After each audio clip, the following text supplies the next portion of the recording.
Two scientists who study play and learning, Kathy Hirsch-Pasek and Roberta Golenkopf, have come up with an elegant model to describe the key elements or core skills needed for success. They call it the 6 C's, which includes collaboration, communication, content, critical thinking, creative innovation, and confidence. These 6 elements provide a really nice model for thinking about how to support children's learning through play. Let's take a closer look.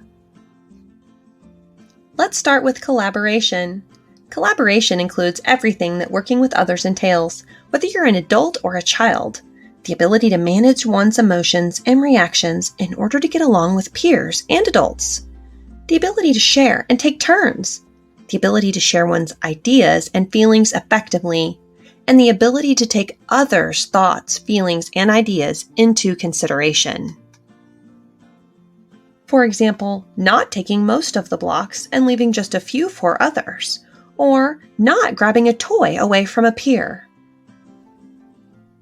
In short, collaboration requires a lot of work in the prefrontal cortex to self-regulate and engage all those important executive functions we have talked so much about. As adults, our goal is to help children effectively work together and also to build a sense of community and respect that includes celebrating different cultures as well as individual differences in children. For example, children are watching how you deal with behavioral or developmental challenges each day. Taking an approach of empathy and guidance teaches all the children to be understanding and supportive of each other. Let's imagine, for example, a situation where a child, Tommy, knocks down another child's, Aisha's, block tower. The teacher might approach the children and note that Tommy clearly wanted to participate, but had a hard time figuring out how to do that. The teacher would then help Tommy tune into Aisha's feelings of being hurt by his actions, and then help them problem solve about how to work together on the tower.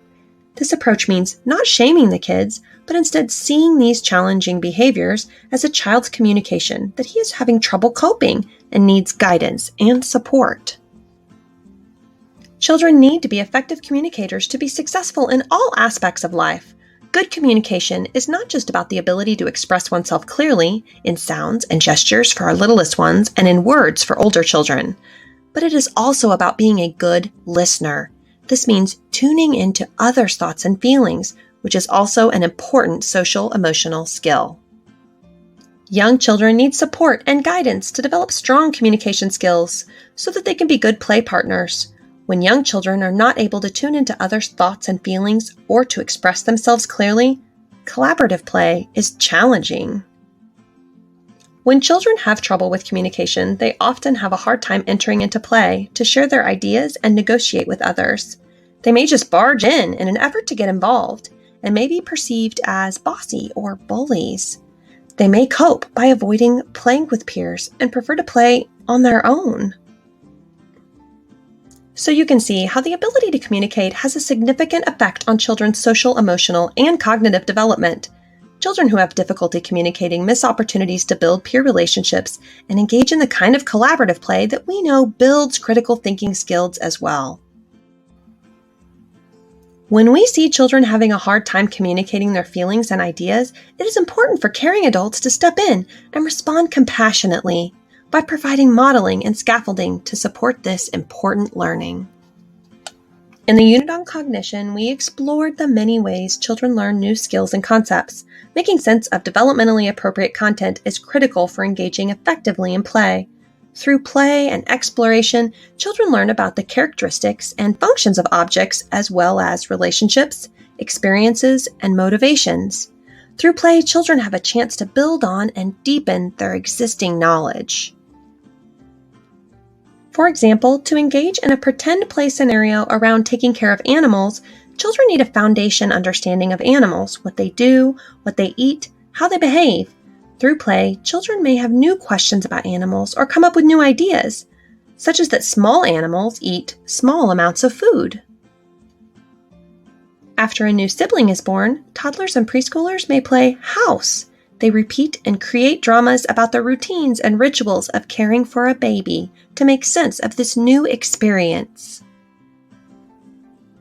There are many opportunities to build on the content that children show interest in by following their lead, adding language, new vocabulary, and new concepts, offering new props, or sharing new information that may stimulate new directions in the play.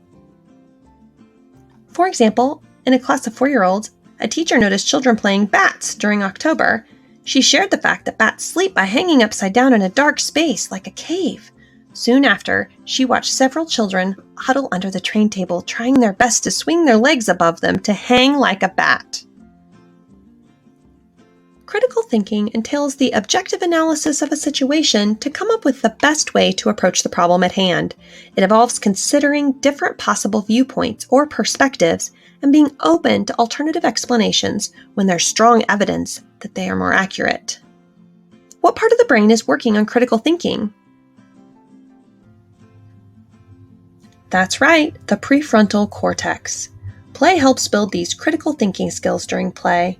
There are many problems that arise that need solving. Children have to figure out things such as how to get the block structure stable enough so that it doesn't keep falling, or how to turn the puzzle pieces until they find the correct space. You can facilitate the development of critical thinking by asking children for their ideas about why something is happening, such as why the water spills out of the bucket when they drop a toy into it, or asking children to find other ways they might try to solve a problem when what they're doing isn't working. Critical thinking can start as early as 12 months old. Picture a toddler whose ball is rolled under a cabinet. She engages in critical thinking when she tries a range of strategies to retrieve the ball. Or imagine a group of 3-year-olds who are trying to make a castle with sand, but it keeps falling apart. With your scaffolding, such as asking for their ideas for how they might get it to stick, they come up with different solutions to try. Creative innovation is the ability to use information in new ways to solve problems. You can see how this is strongly connected to critical thinking. It is through the process of critical thinking that children come up with creative solutions. The first step for nurturing creative innovation is to avoid solving children's problems. When you provide the answer, it is a missed opportunity for children to become critical thinkers and innovators. It also inadvertently sends the message that you don't think they can solve the problem using their own skills and abilities. Which brings us to the final C, confidence. Children need to feel confident that they can solve the challenges they encounter in their world, whether it is a difficult puzzle, joining a new classroom, or deciding who gets to be king of the castle during free play. Children who feel confident are more likely to power through challenges both now and in the future. This type of persistence builds a sense of resilience, and a growing body of research shows that the ability to stick with a task, even when it is challenging, is a critical component of success in school far into the future.